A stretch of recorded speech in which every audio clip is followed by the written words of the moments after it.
여러분 안녕하십니까? 개혁주의 영성신학 17강 시작하겠습니다.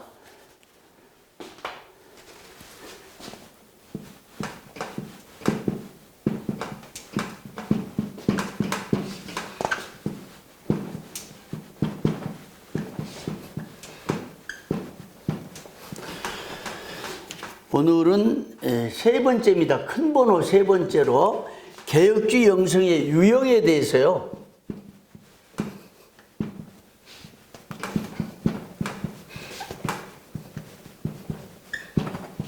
유형.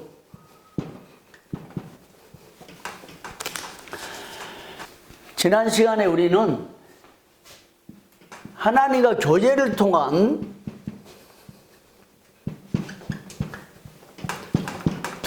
영성을 살펴봤습니다. 하나님과 교제를 통해서 영성이 형성된다. 근데 하나님과 교제를 이루는 방법으로서 이게 기도라고 그랬죠. 예수님의 사례로서 예수님의 기도, 이걸 보았어요. 누가가 바라본 예수님의 그 기도를 아주 구체적으로 정밀하게 살펴보면서 예수님이 어떻게 하나님과 교제를 했는가, 기도를 통해서 교제하고 그 교제의 힘으로 곧 영성의 힘으로 구속사를 이루어 가셨다.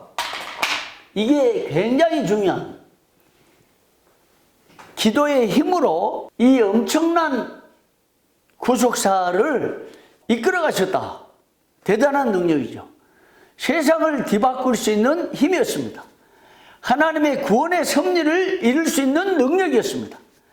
구원의 거대한 드라마, 구원의 역사를 이끌어 가시는 힘이, 그 파워가 곧 영성에 있었다. 교제를 통한, 기도를 통한 그 능력, 영성의 힘, 파워가 바로 영성의 힘이고 구속사를 이끄는 뿌리요 기둥이었다, 원동력이었다. 이걸 살펴봤습니다. 그래서 먼저 모델로서 예수님을 살펴봤고요. 그 다음에 오늘 두 번째 모델로 살펴보는 것은 바울입니다. A, 예수님 살펴봤고요. B, 바울. 이제 예수님처럼 성경의 깊은 텍스트를 살펴보지는 않을지라도 바울에 대해서 살펴볼 것이 있어요. 바울이 이 기도를 통해서 어떻게 영성을 회복했냐. 대표적인 한 사례를 들으려고 하는 것은, 바울은 다메섹에서 예수님을 만납니다. 근데 그의 눈이 어두워져요. 비늘이 씌워졌어요.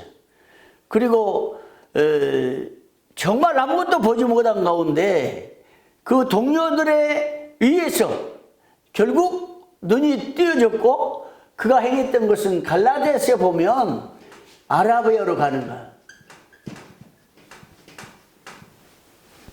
당시 아라비아는 뭐 지금도 그렇죠. 광야. 3년간을 아라비아에서 머뭅니다. 3년 동안 바울이 아라비아에서 뭐 했을까? 대부분의 학자들이 조명하고 또 추정하지만 이 3년 동안에 바울은 자신이 핍박했던 그 예수가 과연 메시아인가? 자신이 저주하고 죽이려고 했던 그 제자들이 숭상하고 섬겼던 예수 그리스도가 과연 메시아인가? 구약에 계시되었던 메시아인가? 자신은 성경학자로서 당시 랍비 중에 랍비로서 대학자였죠. 구약 성경에 능통했던 이 바울이 과연 구약에서 예언했던 그 메시아가 예수 그리스도인가? 이걸 찾기 위해서 확인해 보기 위해서 구약 성경을 또 보고 묵상하고 연구하면서 바로 광야에서 3년을 보냈다는 거죠. 가능한 일이고 3년 동안 광야에서 메우려면서 예수가 누구인가 이 고민을 하고 성경을 탐독하면서 마침내 그는 예수 그리스도 나사렛 예수 천한 신분이었던 그 예수가 구약 성경에 예언했던 메시아라는 사실을 깨달았습니다. 사실상 바울이 그 거듭남의 기초는 성령께서 그에게 강력히 역사하시고 하나님이 직접 강림하시고 예수 그리스도의 영이 그를 놀라운 광채로 거꾸로 떨어서 깨닫게 했지만은 당시 공의의 회원이었으니까 40 이상의 규정에 의하면 40살 이상이었죠. 그래서 40여 년 동안 학문의 대가로서 철학의 대가로서 성경의 대가로서 그가 더듬어서 익혔던 이 지식의 세계에 지성의 세계에 그의 사고 전체에 그 사고를 새롭게 변화시키려고 깨뜨렸던 그가 갖춰줬던 그 나사렛 예수가 메시아라는 사실을 깨달았던 그 순간은 3년 동안 광야에서 이루어졌다. 아람에서 이루어졌다. 그런데 또 하나 다른 것이 있어요. 바로 이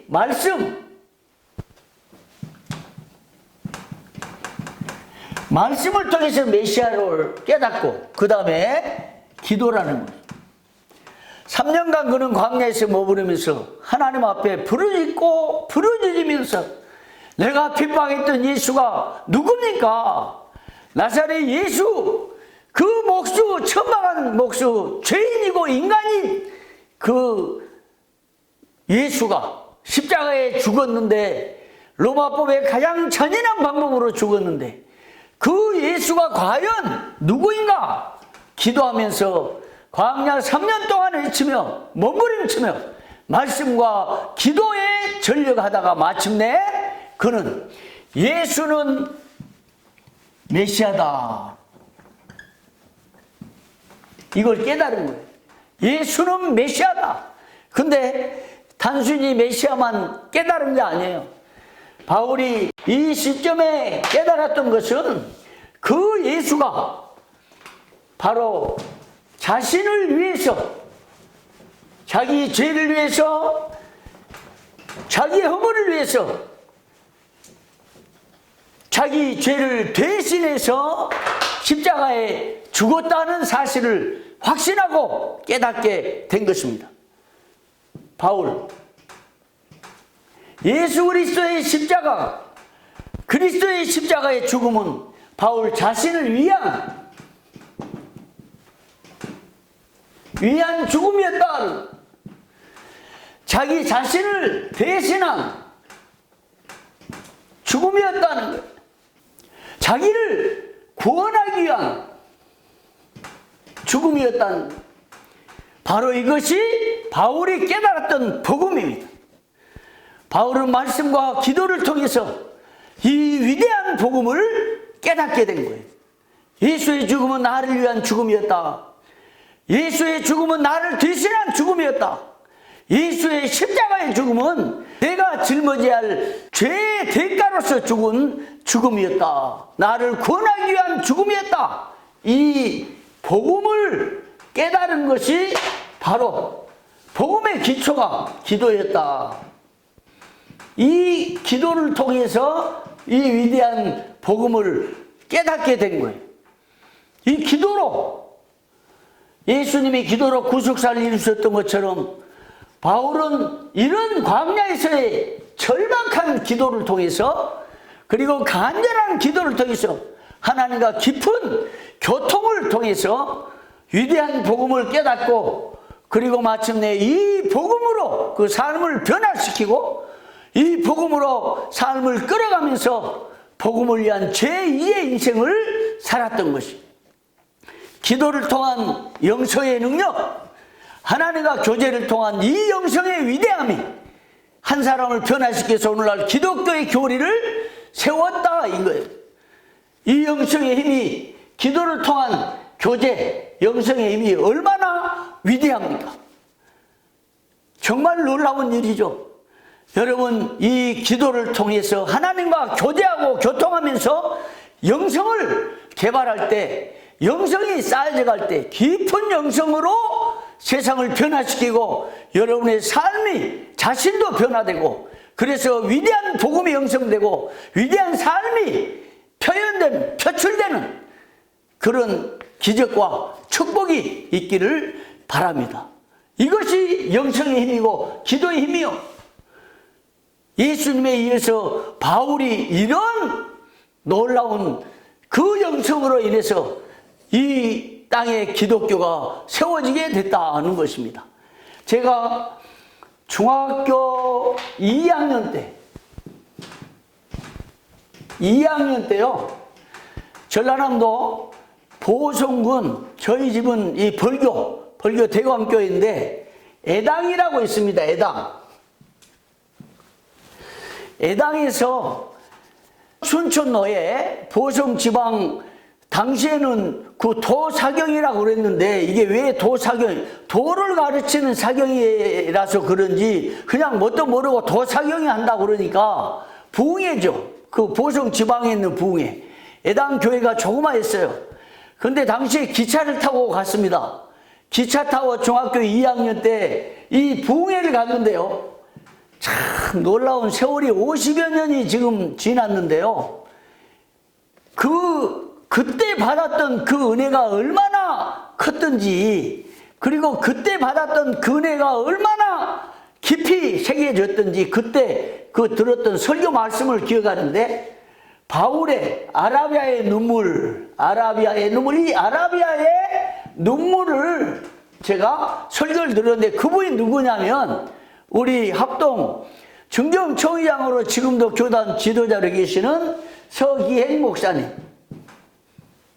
이 서기행 목사님이 당시에 아마 30대 후반에 전라도 보성 그 애당교회로 순천로에 초청을 받고 서울에서 강사로 오셨던 것 같아요. 그 기차를 타고 은혜 받겠다고 그 중학교 2학년짜리가 거기 가서 말씀을 들었는데 아라비아의 눈물 얼마나 가슴에 새겼던지 오랫동안 이 말씀이 남아있어요. 그래서 지금도 이렇게 바울에 대해서 얘기하면 가슴이 불타오르는 거예요. 그때 받았던 은혜로, 복음의 일정으로, 그 영성으로 이 삶을 지탱하고 목회를 지탱하고 저술과 학문을 지탱해야 되는데 모든 것이 부족한 뿐이구나. 후회야 회한 뿐이 남지 않는 거예요. 세월이 지나니까, 50년이 지나다 보니까. 여러분, 어찌 됐든지 제가 받았던 그런 은혜, 또 바울이 광야에서 받았던 3년간 체험했던 그 기도를 통한 영성의 은혜를 여러분도 받아 누리기를 바랍니다. 이것이 개혁주의 영성신학의 초석이요. 그렇게 해서 우리는 영성을 쌓아가야 됩니다. 기도를 통해서, 하나님과 깊은 교통을 통해서. 난 한때 이런 생각이 있어요. 그래 설교를 준비해서 원고를 두고 수십 번 점검하고 문장을 가다듬고 하면서 설교를 했는데 그것도 은혜로울 수 있죠. 그러나 지금 돌아보면 그것보다 더 중요한 것은 강단 설교를 앞두고 하나님과 깊은 교통으로 하나님께 기도하고 영성을 쌓아야 되는데 동시에 가면 얼마나 좋겠어요. 설교문을 수십 번 가다듬고 문장을 가다듬고 논리적으로 이해하기 쉽게 지식의 창고에 쑥쑥 들어가도록 지식의 욕구를 자극시키는 이 명문장을 만들어서 우리 사회의 현실을 진단하고, 그래서 설교 유형에 따라서 설교를 하고 동시에 그런 영성의 힘으로 설교를 했으면 정말 강단이 변화되고 기적과 역사가 일어났겠죠. 너무나 안타까운 뿐이에요. 여러분이 학교를 떠나기 전에 이런 바울의 아라비아와 같은 이 광신대학교 교정이, 광신대학교 신학 현장이 비록 비대면에서 함께 모이지는 못하지만 여러분이 있는 이 3년 기간이 바울의 아라비아의 기간이 되기를 바랍니다. 밤낮으로 기도하세요. 눈만 뜨면 기도하고 일어서면 기도하고 가면서 기도하고 오면서 기도하고 이래서 기도의 영성을 쌓아나가는 기회가 되기를 바랍니다. 그 다음에 다윗을 한번 사례로 세 번째 보겠습니다. 다윗. 그 생애 대표적으로 그가 하나님과 교제했던 그 교통의 현장은 뭐냐? 눈물을 볼 수 있어요. 눈물. 침상을 적시는 기도. 그가 범죄했습니다. 정말 보통 사람이 볼 때 범할 수 없는 아주 엄청난 범죄를 지었어요. 간음을 했습니다. 거짓말했습니다. 살인을 했습니다. 하나님의 영광보다 자기 자신의 업적을 내놨습니다. 그러니까 모든 우리 현대인들이, 저와 여러분들이 범할 가능성 있는 그 범죄를 다 했어요. 문제는 그 다음입니다. 그가 하나님의 말씀을 불순종하고 하나님을 거역하고 말씀 앞에 불순종하는 이 삶, 그 후에 모든 사람이 그럴 수 있죠. 말씀을 떠날 수 있습니다. 불순종할 수 있습니다. 나도 불순종했고 여러분도 그래요.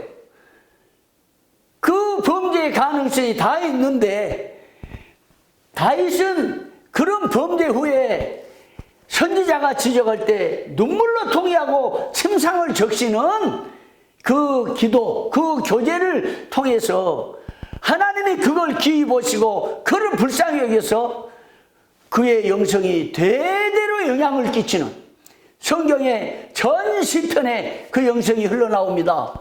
그리고 역사적으로 대대로 이 영성으로 인해서 그 다윗의 시편으로 인해서 은혜받고 도전받고 삶이 변화되고 하는 그 영향력이 있잖아요. 우리 다음 시간에 아마 영성에 대한 최종적인 정의를 내릴 텐데, 하나님과 깊은 교통을 통해서 세상에 영향을 끼치는 그 영적 속성, 이렇게 정의를 했는데요. 그 영향력이 영성의 결실이고 영성의 열매예요. 그 영향력, 후대 대대로 영향을 끼치고 하나님이 복을 주셔서 또 그 후대로 하여금 메시아 예수 그리스도가 태어나게 하신, 사람 같으면 어림도 없는 일이죠. 그런 범죄를 하고 실수를 하고 허물이 있을 때 그가 아무리 사과하고 아무리 반성하고 아무리 회개해도 다시 일어설 수 없는 그런 상황이 인간 세계 아닙니까?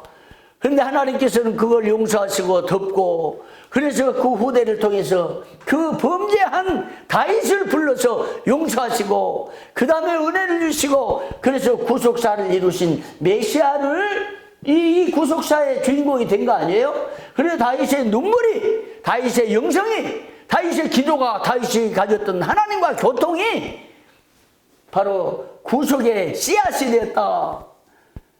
다윗을 살펴보려면 다윗 생의 전 말씀을 강의해도 끝도 갓도 없어요. 그런데 대표적인 사례로요, 시편 3편을 잠깐 언급하고 마치겠습니다.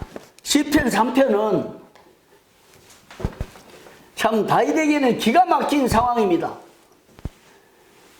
다윗의 아들 압살롬이 아버지를 배반하고 아버지를 죽이고 왕 위에 오르겠다고 반란을 일으킨 상황이에요.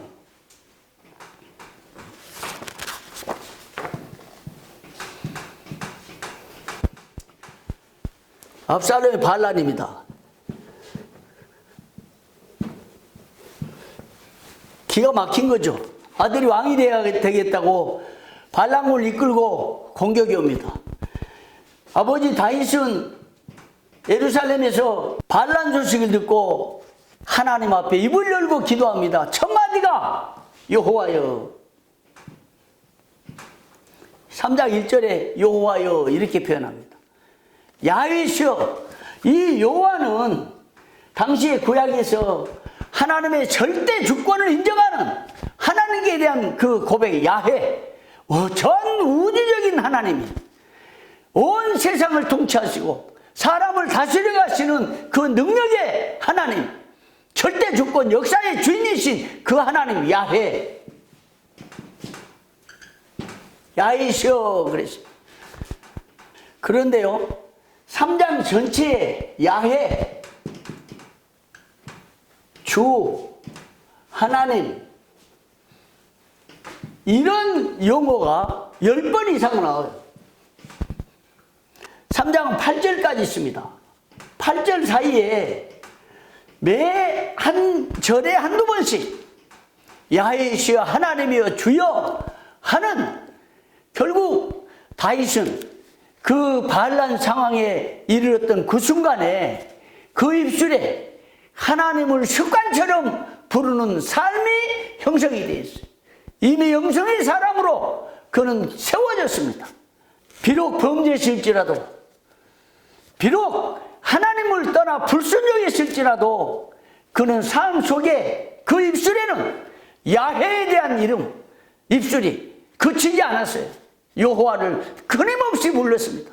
여러분, 그런 절박한 위기의 순간에 아들이 반란군을 이끌고 궁전을 쳐들어올 때 하나님을 부르며 그렇게 외치고 하나님을 부르며 또 부르고 또 부르고 하나님께 매달린 거, 이거 보통 영성이 아니죠. 평상시에 하나님과 깊은 교통을 쌓지 않았으면 이런 습관적인 그 이름을 못 부른 거예요. 그게 다윗의 영성이었습니다. 그런데 더 놀라운 게요, 야훼여 하나님이여 나의 대적이 어찌 그리 많은지요, 그래 부릅니다. 그리고 일어나 나를 치는 자가 많소이다. 그 다음에 많은 사람이 나를 대적하여 말하기를 그는 하나님께 구원을 받지 못한다. 다윗은 하나님께 구원받지 못하고 버림받았다. 다윗의 아들로부터 배신당했다. 그 집안 망했다. 일어설 수 없다. 이렇게 비난하고 조소합니다. 보세요. 그 다음에 3절에 히브리어 단어 하나가 빠졌는데 이 말이 영어로 그러나, but, 그러나라는 말이 빠져 있습니다. 원문에 그러나. 그러니까 이것은 절박한 상황에서 모든 사람이 그를 버리고 외면하고 절마 죽을 지경에 이르렀는데 사람들이 망했다 그러고 사람들이 소망이 없다 그러고 비난하고 탄식하고 자신도 절망스러운 상황인데, 그러나 이게 영성이 가져다 둔 역전의 철학입니다. 영성은 삶을 역전시켜요. 영성을 쌓아 있으면 삶을 변화시키는 그 힘이 나오는 겁니다. 이 역전의 철학이 다윗의 삶 전체를 바꿔놨어요. 여러분이 하나님을 부를 때 습관되도록 밤낮으로 부르고 또 부르면 마침내 여러분의 삶이 역전될 수 있다. 그러나 사람들이 나를 비난하지만, 그러나 내 상황이 절망적이지만, 그러나 내 등록금도 없고 내 공부를 마치고 갈 데도 없고 아무도 알아주지 않는다 해도, 그러나 여기 뭐라 그랬습니까? 그러나 주는 나의 방패시요 주님이 전쟁의 승리가 되신다, 이 말이에요. 지금 나는 내 방패를 의지하고 왕으로 살았는데 아들이 반란을 일으켜 나오는데 주는 나의 방패다. 그러나 주는 나의 방패, 주님이 승리하신다. 여러분, 기도로 영성을 쌓고 하나님과 교제를 깊이 하다 보면 우리 인생의 주인공이 하나님이요, 우리의 방패가 하나님이 되어주신다 라는 이 확신이 터져 나오고 실제로 그렇게 된다, 이 말씀이요. 그 다음에 뭐라 그랬습니까? 나의 영광이시오, 주는 나의 영광. 지금 아들이 반란 일으켜서 아버지를 공격해 오니까 왕관을 빼앗겨야 될, 그리고 사람들 앞에는 수치를 당하고 고개 숙이고 도망가는 거예요. 좀 있다가 여기 지금 예루살렘 궁정을 떠나면서 울면서 통곡하면서 지금 피난하는 시점에 이런 기도를 하는 거예요. 그러니까 하나님이 나의 영광이다, 하나님이 언젠가는 내 왕관을 다시 씌워줄 것입니다, 이런 기도, 이 역전의 기도를, 역전의 철학을 지금 고백하면서 기도를 하고 있는 거예요. 눈물로 문무백관을 이끌고 하나님 앞에 그렇게 기도하는 거예요. 그 다음에 뭐라 했습니까? 나의 머리를 드시는 자니이다. 하나님이 나의 머리를 드시는 자이다. 무슨 말입니까? 지금 내 고개 숙이고 예루살렘을 떠나 빠져나가지만 그 울면서 가면서 주는 나의 방패시오 내 머리를 드시는 분이십니다. 미래의 꿈을 갖고 여러분 그렇습니다.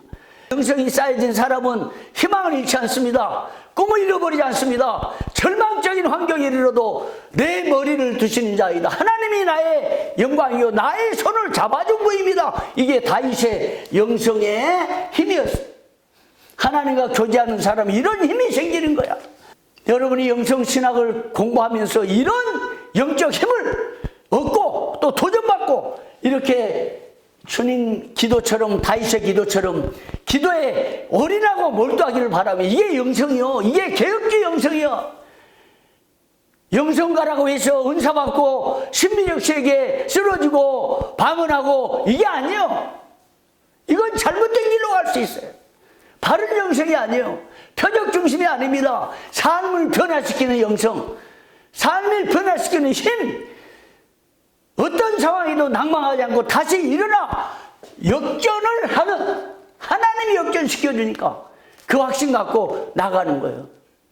여러분 우리 삶이 어렵고 우리 환경이 어렵고 개인적으로 정말 어려운 순간에도 이렇게 교제를 다 같이 하다 보면 하나님과 교제를 하다 보면 하나님이 힘주시고 역전의 철학을 형성시켜서 여러분을 일으켜 세워주신다. 머리를 들어주시고 여러분 삶을 이끌어주시는 그 축복이 있는 거예요. 그 다음에 계속 봐요.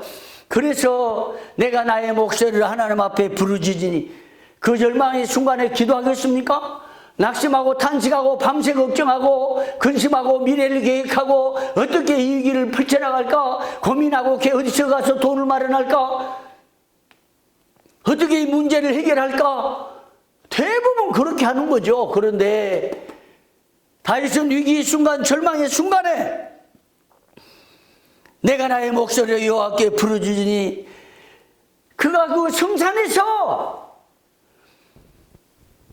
응답하시는도다. 이 믿음으로 계속 그 기도가 이어져요. 내가 누워 자고 깨었으니 여호와께서 나를 붙드심이로다. 이 놀라운 고백. 그런데요 다윗이 이렇게 하나님과 울면서 교제하며 하나님께 부르짖었던 그 기도의 자리가 나중에 겟세마네 주님의 십자가가 세워졌던 그 장소요. 그런 면에서 시편 3편은 메시아 예수 그리스도를 예표하는 다윗의 모습이 그대로 나타나요.